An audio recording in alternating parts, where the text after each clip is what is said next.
So I take this opportunity to welcome every one of you. And what I'm saying is that I don't have the laxity of time.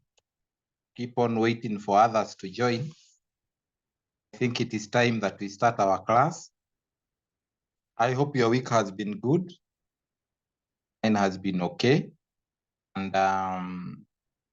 we are in topic 3.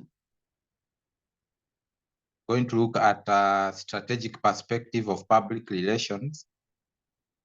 Last week we looked at crisis communication. We defined what a crisis is. Also defined what issue is. Also looked at types of issues. There we have internal issues and external issues. Also looked at the issues life cycle, which has got 5 stages, I guess.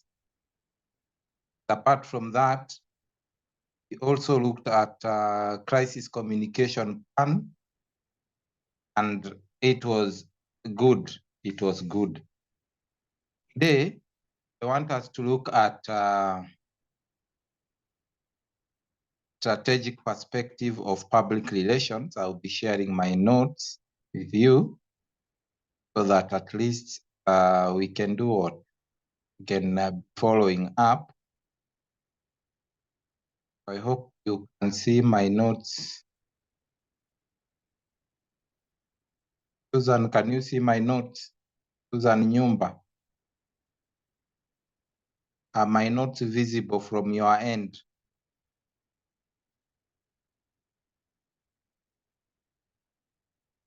You don't want to speak, Susan, and I can see your face. Now, this particular topic, we are going to look at the concept of strategy and strategic management. But we are going to define the concept of strategy. We want to know what is a strategy. Very good book to read about strategic public relations is the book written by Weintraub, Pinkerton. It's co-authored. That book is co-authored. It has many authors that have written that book. It's called Strategic Public Relations. And I can remember Weintraub and Pinkerton. It's a very good book. You can even Google it. I saw that you can even download it. It is also in the library. Last time we had someone telling us that they are studying from the library. So if at all you are studying from the library, you can ask for that book. It is there. I know what I'm saying. That book is there. So when you talk about the concept of strategy, what is a strategy? For example, you are a student. What strategy do you have so that you can pass this particular unit? So when you talk about a strategy is a long-term thing. It's a long-term thing. The tactics, because when Trump and Clinton talks about tactics and strategies, they try to demystify between the two. So you cannot have tactics and you call them strategy. You are having a strategy and you're calling it a tactic. No. Strategies are long-term. Tactics, they are short-term. Like a marketer whose products are not moving in a supermarket may come up with what we call tactics. The tactics might be buy one, get one free. Or buy one, then get the other one at a discounted price. That's a tactic, because you will not use that tactic for a very long time. As long as you are conducting your business and as long as you are in business, you will not use that strategy, no, that tactic. As long as you are in business, you will change the tactic and come up with another tactic. Now, strategy, when we look at definition number 1, is a means of establishing the purpose of an organization. So that means of establishing the purpose for which an organization exists is known as a strategy. It involves, number one, defining long-term goals. Remember, we said that strategies are long-term. So you come up with what we call long-term goals, objectives that will guide the organization's actions and decisions. Remember, when you have a long-term goal, you try as much as possible, focus on that goal. Like as a student, when you joined Zetech University, you have your own goals until you graduate. Now that one, we can call it a strategy. A long-term strategy is this one. As long as I'm a student, this is my long-term strategy.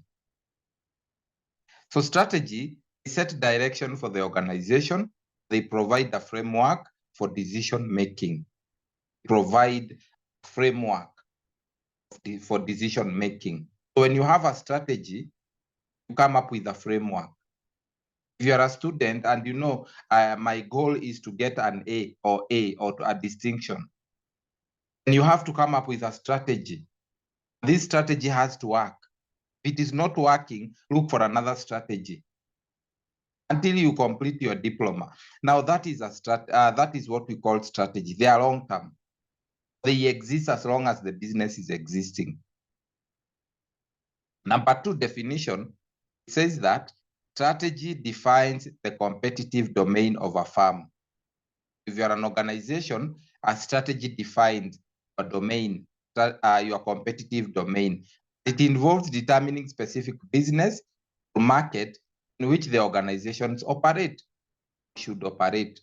So in other words, we are saying strategies helps identify the organization's unique position and how it can differentiate itself from competitors. Look at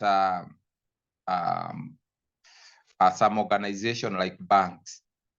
A bank. We have so many banks in Kenya and across the world. We have banks that are doing very well. We have banks that are doing what? They are struggling to survive in the market. Ones that are working very well, they have a strategy. We have banks that you can go even to the ATM and withdraw 100 shillings. That is their strategy to do what? To attract more customers. There are banks, you don't need a minimum deposit. You open an account. There are banks that if I want to apply for a loan of maybe 1.1 million, I'll just apply with my phone. While others, there is a lot of paperwork. And that is their strategy. I was talking to a friend of mine, he told me that if I want to apply for 250,000, I do it with my phone. I don't have to go and do paperwork. While when I was looking at the bank that I bank with, 50,000, I have to go and do paperwork. I have to go be given paperwork, unaitishwa zinaitwa nini, certificate, photographs, ID, all those things you are being asked, and you're only applying for 50,000. So that is a long-term strategy. That's why some banks are doing very well, while others are struggling to survive in the market. So strategy is a response to external opportunities and threats. As long as you're in business, as long as you are in business, there will always be what we call external opportunities and threats. There is also what we call internal strength, the strength that you have, and also the weaknesses that you have. So that you responding to those weaknesses and you responding to those strengths, that is what we call strategy, a strategy.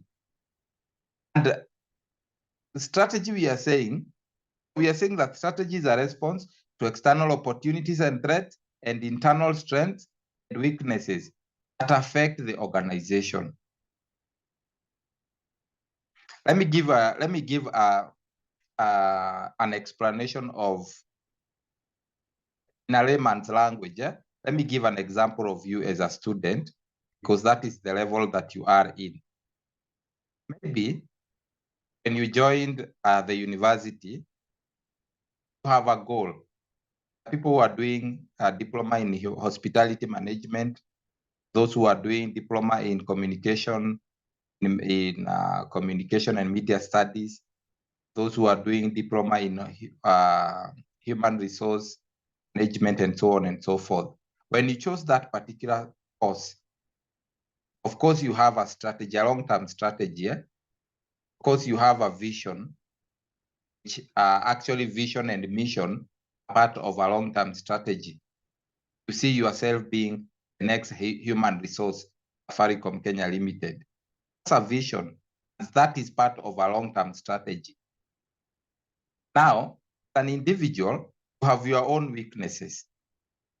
Once you realize that you have your own weaknesses, of course, you have your own strength. And of course, you experience what we call threats from others in your career as you pursue your academics. It's those threats that you get. Now, the point of understanding yourself, at the point of understanding who you are, the point of understanding, my name is David. These are my strengths. These are my weaknesses. These are what we call my threats. Once you understand all that, then you start working on your weaknesses or start working on your threats, then that is what is called strategy. Kwamba umejigundua we mwenyewe and you are working on your weaknesses. That is a strategy. The same case with an organization. It involves assessing external environment, such as market trends, competitors analysis, and internal capabilities and resources to formulate what we call plan of action. When you start a business, for example, you don't just start a business just because your neighbor started a business of selling shoes. You also want to start that business. No, business don't operate like that. Because he opened a small shop, you want to start with a very big shop, wholesale. Business don't do that. I mean, you don't get into business like that. Number one, you have to do what we call market analysis. You have to do a lot of research. You have to check, I mean, how much do they get as a profit? How much? What kind of losses? What are the threats? Do everything. And then you decide now to start the business. And when you decide to start the business, don't start big. Because the moment you start big, whenever you are discouraged or something happens, you'll be very discouraged. So start small, start observing, and start learning. That is what is called strategy. Haukuanza biashara tu hivi hivi. Ulifikiria, ulifanya analysis, you went to the competitors, you asked them how much are you selling this pair of shoe, how much is this, why are you selling this one at this much and this one at this much? Is it because of quality? Is it because it is in high demand? Or what is it? Or is it because it is in fashion? Now that is, you are strategizing. Before you start anything in life or in business, you have to strategize. You don't just do things because others are doing. You don't get into Forex market because your friend is in the Forex. You'll be very discouraged because your passion is not his passion and so on and so forth. So strategy is a central vehicle for achieving competitive advantage. It's a central vehicle. What is competitive advantage? A competitive advantage is a situation whereby people will choose your product and leave your competitor's product. For example, if you are to buy a television set, which make will you buy? Others will go for LG. Others will say, I want Samsung. Others will say, I want this brand. Why? Because that brand has got what we call a competitive advantage over the other. And people will go for this, like the service provider. If you are to be asked, which service provider would you prefer between A, B, C, and D? Some people or majority may say we want B because it has a competitive advantage. That's why you see on TV, there are some organizations that advertises themselves a lot, while others, they don't advertise themselves like that. Customers just come. they don't compete that much. And others are competing. Also engaging in an ethical competition. So it involves, number one, identifying, developing a sustainable competitive advantage to allow the organizations to outperform its rivals. That is what we call competitive advantage, that you can outperform your rivals, that you can outperform your competitors. And this may include factors such as leadership, product differentiation. We have said that if you are to go somewhere and you are to be asked, which television set would you buy? Some people will say, I want this. Majority will say this one. Same case with cars. The cars that you know, Mercedes-Benz, Toyota. We also have what we call Porsche. We have this other one called Subaru. We have Toyota Surf. Is it Surf or what? Those, if you were to be asked which one do you want, people will say, majority may say Mercedes-Benz. Majority may say, we want VW, maybe Tiguan or something like that. It depends. And why would you say that? Because of the competitive advantage. Kizuri chajiuza, kibaya chajitembeza. That's what we are saying. Then number 5, we are saying that strategy engages all hierarchical levels of a firm. Strategy engages everyone in an organization. It doesn't matter whether you are a mere employee, or whether you are in a top level cadre or the middle level cadre. It doesn't matter. Strategy involves everyone, most likely the hierarchical levels of a firm. It involves everybody. Everybody is working towards the organization's goal, including the soldiers at the gate. Everybody is there to make sure that the organization achieves its goal. Strategy is motivating force for stakeholders. The motivating force for stakeholders. Once you have a strategy, you'll find shareholders coming. You'll find people called who? Stakeholders, because it's a motivating force. Directly or indirectly receive benefits or bear costs derived from the actions of the firm. So it sets a clear direction. Strategy sets a clear direction. Where are we going? Why are we here? It sets a clear direction and a vision. That's why we said the vision and the mission of an organization is part of a strategy. For example, when you are in high school, even before you went to high school, you were asked, what do you want to become in future? Some people said, I want to be a neurosurgeon. Others said, I want to be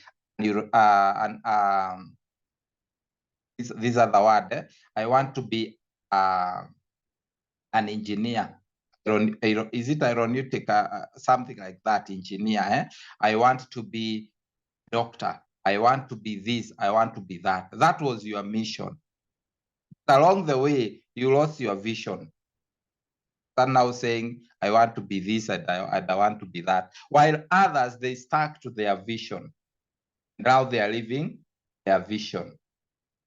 Now, strategy is motivating, the motivating force, and it sets a clear direction and vision that inspires and guides employees. Once you have a mission, you work towards that mission.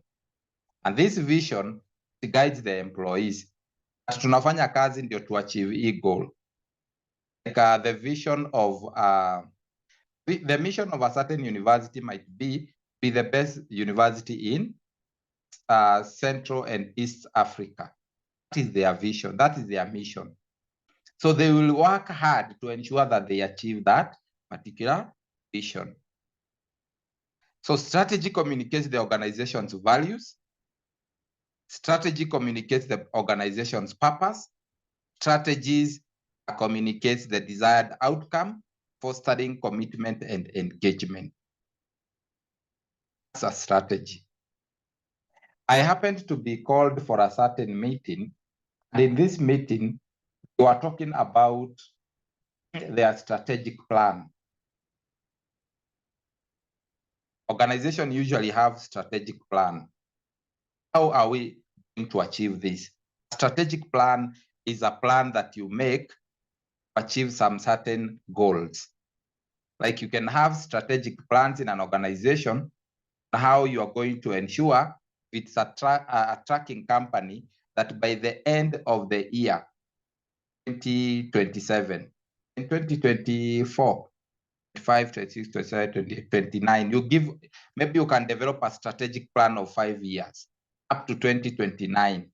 You are saying by the year 2029, because we are a transport company, we must be having, you have 3 trucks, we must be having 30 trucks transportation.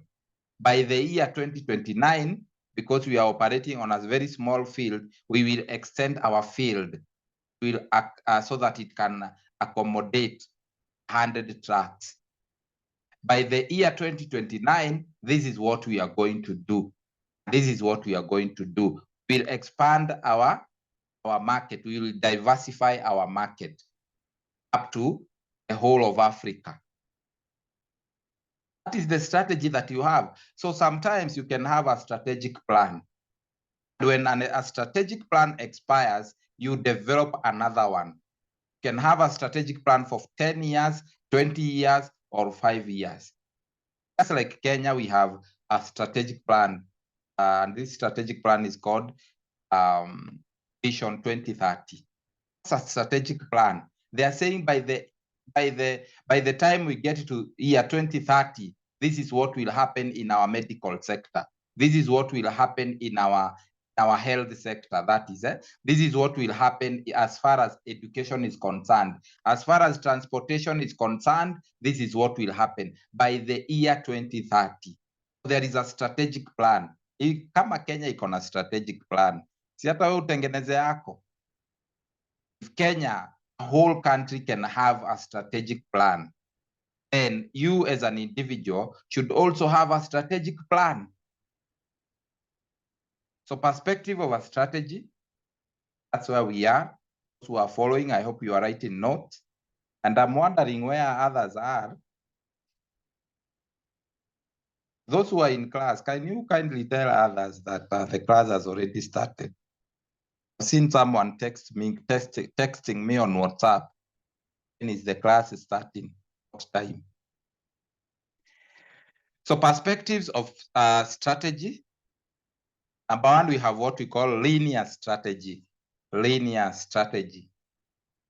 A linear strategy is also known as planning approach. The planning approach. A linear strategy is also known as planning approach.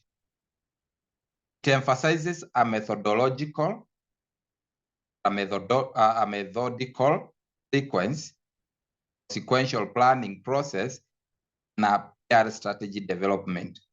So it views strategy as a structured, goal-oriented activity. So it sees strategy as structured, goal-oriented activity.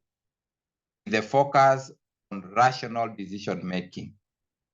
So this perspective assumes that the organization operates in a relatively predictable environment and that decisions made at the top can be implemented throughout the organization.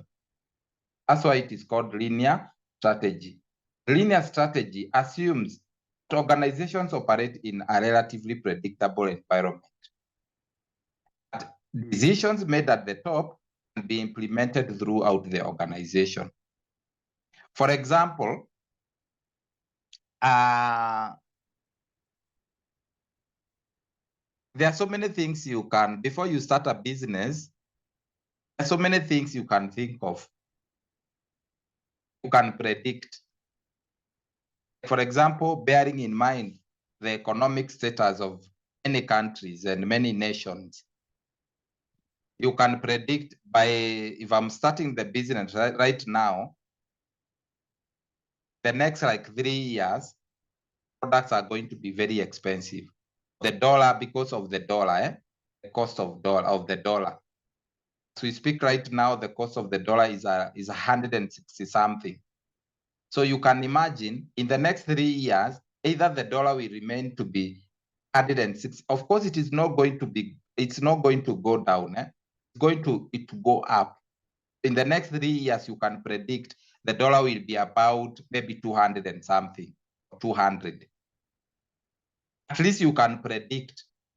So in a linear strategy, it assumes that organizations operating in a relatively it assumes that organizations operate in a relatively predictable environment, and that decisions that are made at the top, those decisions makers in an organization can implement those decisions across the whole organization. Kwamba tukimake decision kule juu, hizo decisions zinafaa zikuje chini hadi kwa wengine chini, including the gate man. And I've given an example there. A company decides to launch a new product and follows what we call a linear strategy. So they do what we call, they conduct market research, identify target audiences. They develop key messages, they create detailed communication plan, and they execute the plan step by step. Of course, they are ensuring that each action aligns with the predetermined objectives of the organization. So the linear model, however, is based on a number of assumptions. Because it assumes what? It assumes that organizations are operating, you can predict the environment. That's how linear strategy works, that you can predict the environment. Before you even start the business, you can predict what will happen and what you are likely to encounter. And the decisions that are made at the top level, you can make sure that you can ensure that everybody follows those decisions. So these are the assumptions that the linear strategy operates under.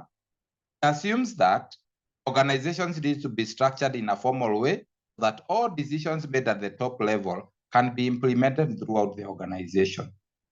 So for the decisions to be to trickle down to every employee until to the lower level or to the lowest level employee, then it assumes that the organizations must operate in a formal way. Not informally, it must operate formally. But when you make decisions at the top, then they can be implemented throughout the organization. Number two, it assumes that organizations are operating in a relatively predictable environment.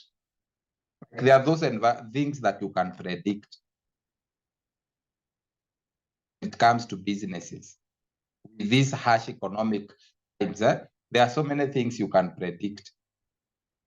Just like we predict those who are in the business of Forex. You can predict things.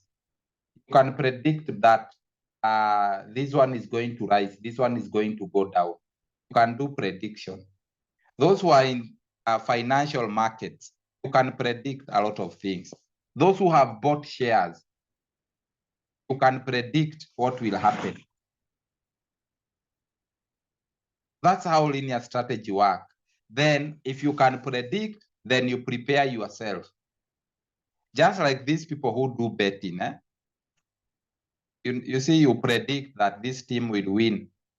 And how do you predict? You predict based on the past. But when this team was away, it was beaten.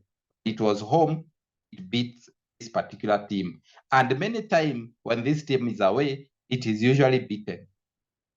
But when it is playing home, then it wins a lot. So this time round, they are going to be playing home.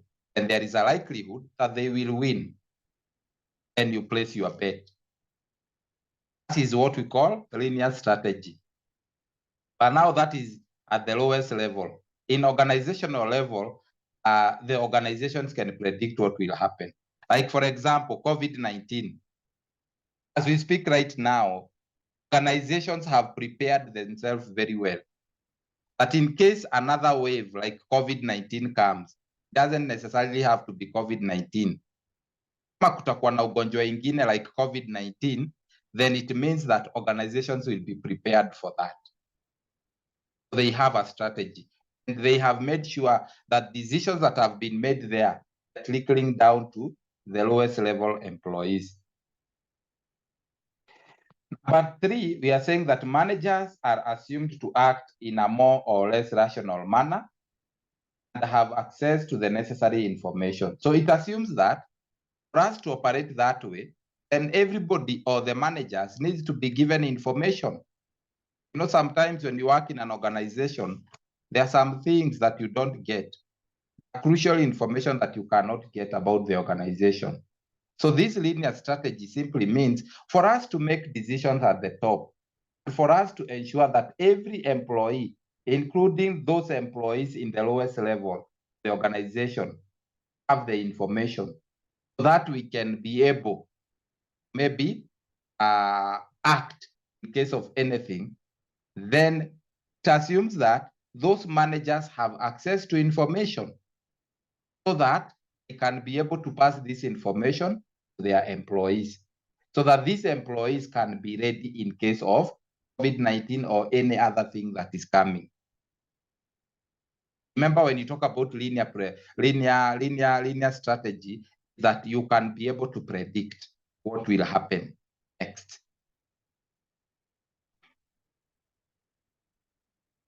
Then we also have what we call adaptive strategy. Adaptive strategy recognizes the dynamic and unpredictable nature of the environment in which an organization operates. It emphasizes the need for flexibility and responsiveness to changes in the external environment. Rather than imposing a predefined strategy, this perspective focuses on adapting and aligning the organization with the evolving circumstances. So in other words, we are saying that whenever you have a business, it is operating, you have to make it adapt to the environment that it is operating.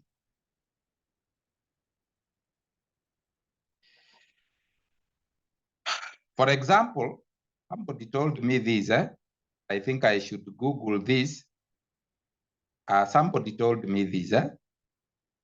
There is this country called Rwanda. Is it Rwanda? Yes, Rwanda. Somebody told me that if you are going there as an investor, suppose you are called XYZ company in a certain country. You call yourself a certain, you have a name. Every organization has a name. So when you invest in this particular country, you have gone there as an investor, the name of the business usually changes. Incorporate a particular country, so that people can say this particular company is from this particular country. This company is from this particular country. As I'm saying this, if you call your university, like for example, Mount Kenya, if you are to open a branch in Kigali, Rwanda, it is called a different name that actually does what? That actually depicts the Rwanda. Now the country Rwanda. That's how it is. Why are we doing that? Why don't we refuse to change our name?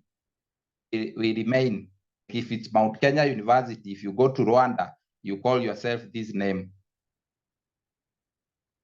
They have to change their name so that they can adapt to that particular environment. A very good example, again, of what we call adaptive strategy is, for example, maybe you want to open a food joint in Moranga or in Central Province, interior of Central Province. You want to open KFC, Kentucky Fried Chicken. It's a food joint. When you do your thing, you construct the building, or you go and lease a building and you start your business. You may find that people are not coming to buy your food. Maybe because they don't know the food and they're not even familiar with the kind of food that you're selling there. They're not used to those chicken, those what we call French fries. So because of that, and this is a business, and because these people are not familiar with the food, you can either do what we call marketing of the product, or in the process, you can cook food that they are familiar with. Food that they are familiar with, if they are familiar with Mokimo and Githeri and all that, those food. So that when in the process of them coming to eat your food, that particular food, you can even have a tactic. Can you taste these French fries? How do they taste? In the process, you are marketing yourself. So in other words, we are saying you need to adapt to the environment. Sometimes you need to adapt to the environment for you to survive. Because if you don't adapt yourself to the environment, chances are you may not thrive in that particular environment. Suppose you are a textile industry. You are located in Mombasa. And maybe your core business is to make blankets. And you find that people are not buying blankets because that is a place where the heat, there's a lot of heat, temperatures are very high. Because you don't want to close business, you can adapt and start making maybe vest, things like vest, open shoes, things or clothing that are not heavy, can be worn in countries that have got what we call high temperatures. That is adapting. You are adapting. You are adapting the environment. You are adapting to what is happening in the environment. Do we have an example here? For example, a PR agency is handling a client brand reputation management. An example, we are saying this is a PR agency handling a client brand reputation management. They monitor online conversations and social media trends. That's what they are doing. Observing a sudden surge negative sentiment. Instead of sticking to a predetermined plan, they quickly adapt their strategy by doing what? By proactively addressing the concerns. Excuse me, just give me a minute.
Sorry for that.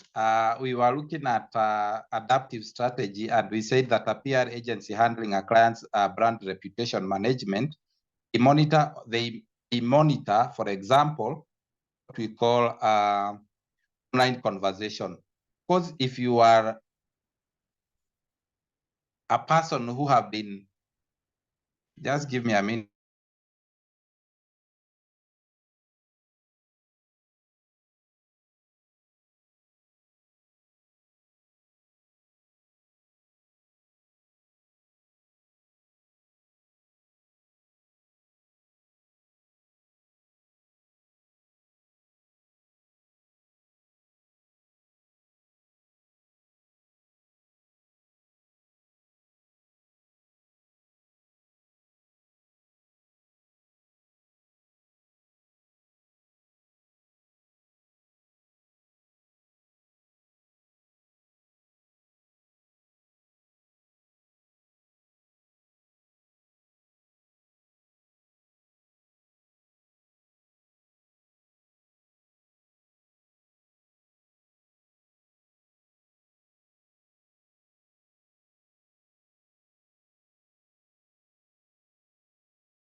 Sorry for that. I'm having some calls. I think this is the time people are looking for me. So when you talk about we call adaptive strategy, we are saying that a PR agency handling a client's brand reputation management. So those people who are doing, like I happened to talk to someone who was working as a social media manager. Social media, I don't know how you call it social media manager. You manage someone's account. So a PR agency is like handling a client's social media account.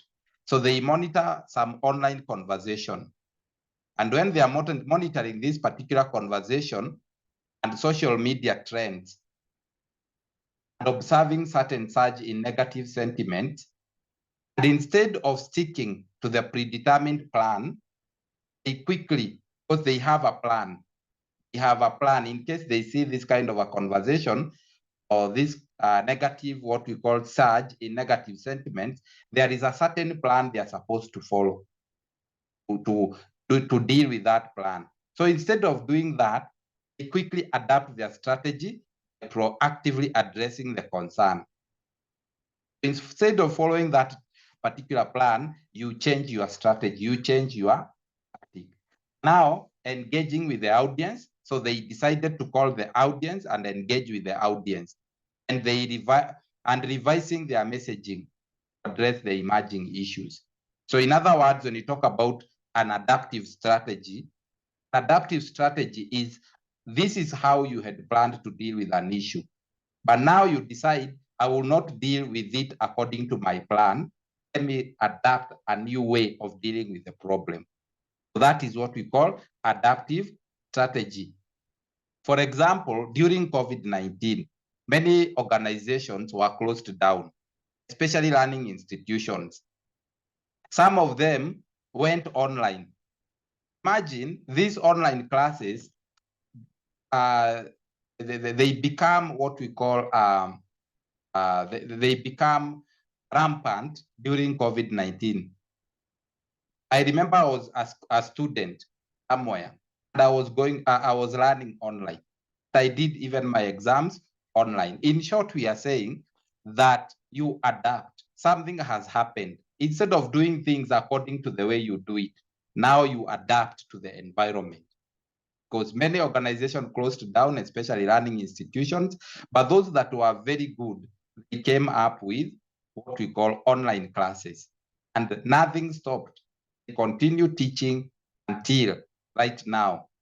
It never closed down, while others closed down completely. So they had to adapt to a new strategy. Then we also have interpretative strategy.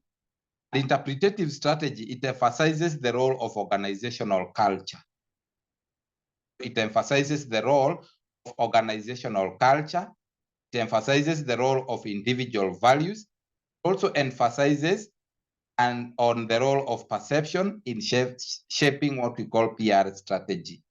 It recognizes that different stakeholders may interpret and respond to communications in different ways.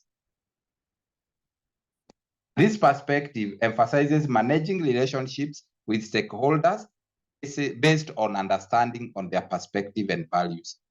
So interpretative strategy, it focuses on, for example, it was a crisis. Last week we did what we call crisis communication. There are ways in which you communicate to the media. There are strategies that you use to communicate to the media. There are strategies that you may use to communicate to stakeholders. The strategy that you're using to communicate to the media is totally different with the one that you're using to communicate to the stakeholders. It's the different one that you are using when you're communicating to what we call trade unions and so on and so forth. I've also given an example there, and I'm saying a nonprofit organization aims to increase public awareness and support for its cause. So they adopt an interpretative strategy by conducting what we call an in-depth research on the target audience's values, beliefs, and cultural context. Based on this understanding, they tailor their message and communication channel to resonate with the audience perspectives, ensuring that their campaigns are culturally sensitive and effectively engage what we call the intended shareholders. So having said that, then we go to what we call integrating different approaches. Sometimes you can integrate all the approaches together. Maybe you can decide, I'm going to use adaptive interpretative strategy. I'm going to use the first strategy and the second strategy, the one that we have learned. So a person known as Shafi suggests that organizations must then progress to adapting the strategies or adaptive strategy and the interpretative strategy while making decisions. He argues that it is important to integrate each inner level and models with models that present more complex system. So those ones I want you to read. Let's look at how do you integrate different approaches. For example, you combine a linear and adaptive strategy. What does that mean? It is taking a planned and sequential approaches that is linear and remaining flexible and responsive to changing circumstances. And this integration, it allows organizations to have a structured plan in place while remaining open to adjustments as new opportunities or challenges arises. We also have, you can incorporate what we call interpretive strategy.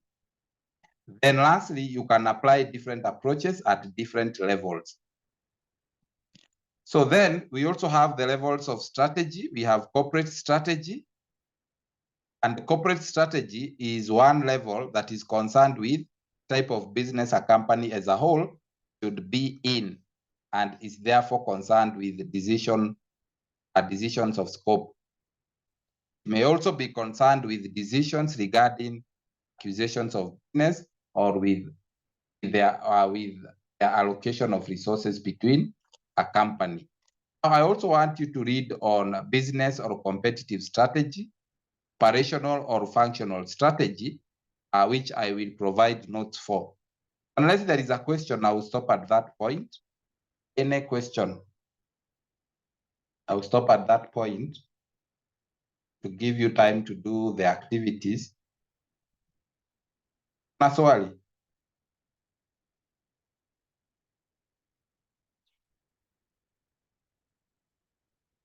Kama hakuna swali, allow me to stop share, or maybe we can just be there.